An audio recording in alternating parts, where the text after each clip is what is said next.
How did you get started writing? Was it something that inspired you specifically? I was mugged and stabbed when I was a teenager, when I was 17 and no 19, and um, and I found my way to writing as therapy through a book at the library. I borrowed a book because I didn't want to talk about my problems. It made me really uncomfortable to talk about things, so it really suited me to sit down and write what was going on in my life. And that was the first time that I'd written anything since school, because I did really badly at school, and so writing was never a thing for me. It was never something that I saw in my future.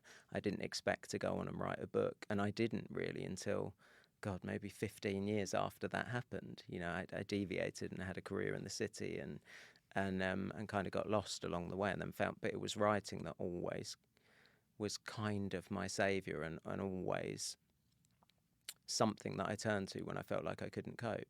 So when I was nearly 30 and I was working in the city and I was really miserable, I looked back over the first 30 years of my life, and it was writing that I'd always turned to, and it was writing that made me happy. So I thought there was something in it, but I still didn't necessarily think that I would have the skill to write a book, because you don't really do. It's just because I'm a big reader, but writing a book seems like climbing a mountain. You know, like to get.